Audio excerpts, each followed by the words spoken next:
Hello everyone, I am going to the NCRT class 11 physical geography chapter number 7 for my 4 MSFG test.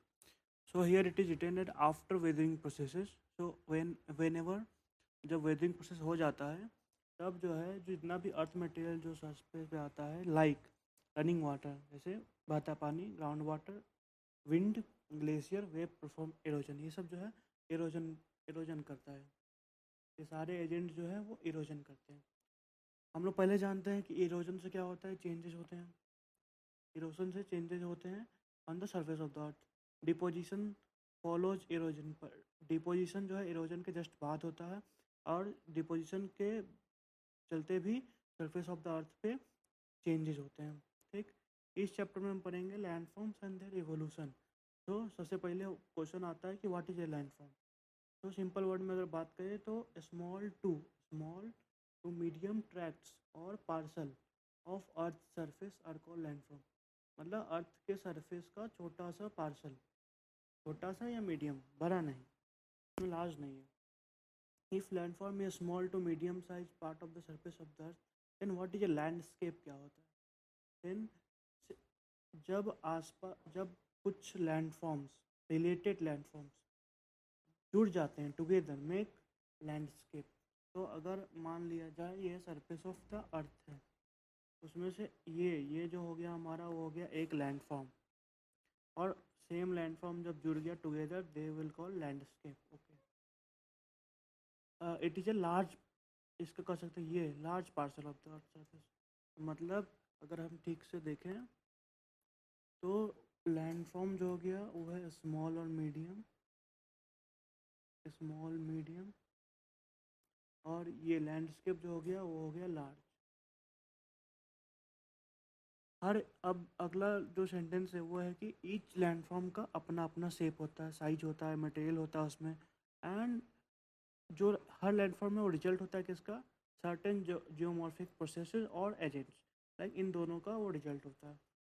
Actions of the most of the geomorphic process and agents are slow and hence the result take a long time to take shape. अब ऐसा तो है नहीं कि रातों रात हो जाता है, धीरे धीरे होता है तो शेप लेने में टाइम लगता है। एवरी लैंडफॉर्म है जो बिगिनिंग, सारा लैंडफॉर्म का एक बिगिनिंग होता है, हाँ ये तो पता है।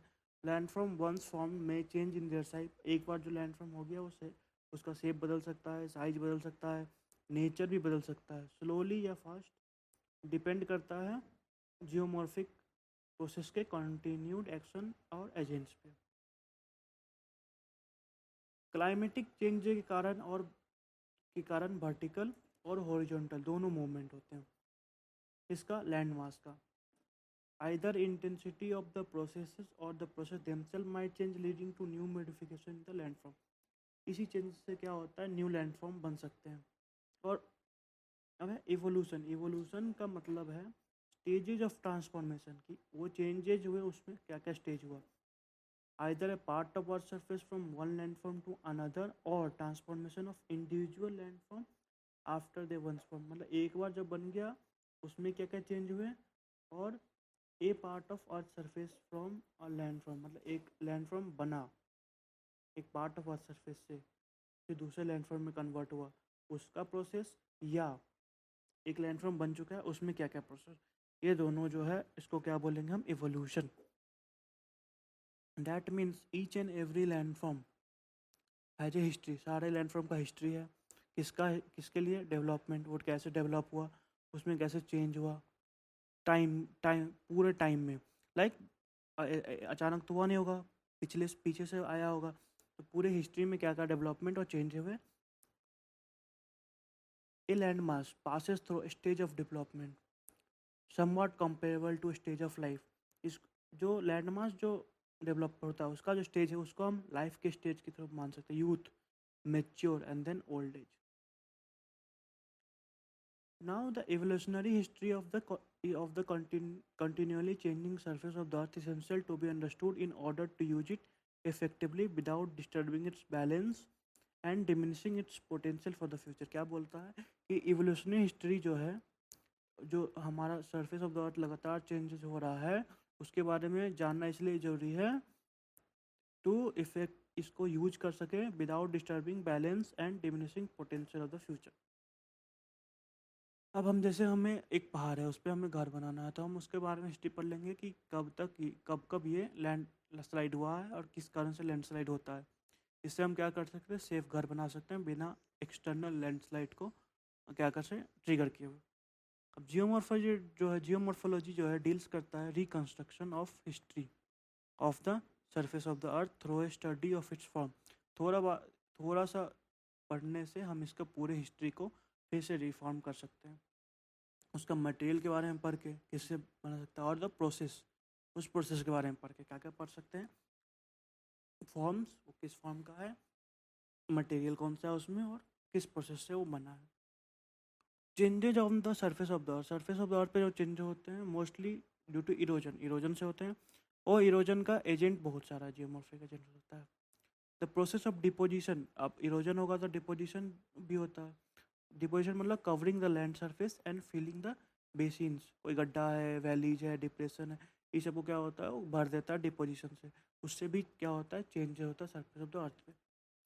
डिपोजिशन जो है फॉलो करता है इरोजन, मतलब इरोजन के बाद आता है, and the depositional surface too are ultimately subject to erosion. अब जो नया मिट्टी भरा है वहाँ वो भी तो वीक होगा, ऐसा तो है नहीं कि वो बहुत मजबूत है, सीमेंटेड है, तो वो भी इरोजन का सब्जेक्टेड है। रनिंग वाटर, उसमें रनिंग नदी आ जाए, ground water, glacier, winds and wave, ये सब पावरफुल इरोजन भी है करते हैं और डिपोजिशन भी करते हैं, इसलिए इसे बोथ एजेंट कहते हैं। इससे शेपिंग भी होता है, changing the surface of the अर्थ, और इसके प्लस में इतना होने के बाद भी वेदरिंग से भी होता है और मास वेस्टिंग प्रोसेस से भी होता है। अब ये जो जियोमॉर्फिक एजेंट है acting over long period of time produce systematic changes, systematic change लाते हैं ये लोग, लीडिंग टू सिक्वेंशियल डेवलपमेंट, एक बार नहीं होता है, स्टेप बाय स्टेप डेवलपमेंट होता है किसका, लैंडफॉर्म का।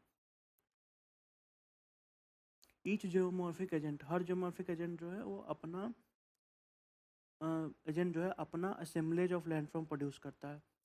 हर एजेंट जो है प्रोसेस अपना अपना इम्प्रिंट छोड़ देता है ऑन द लैंडफॉर्म।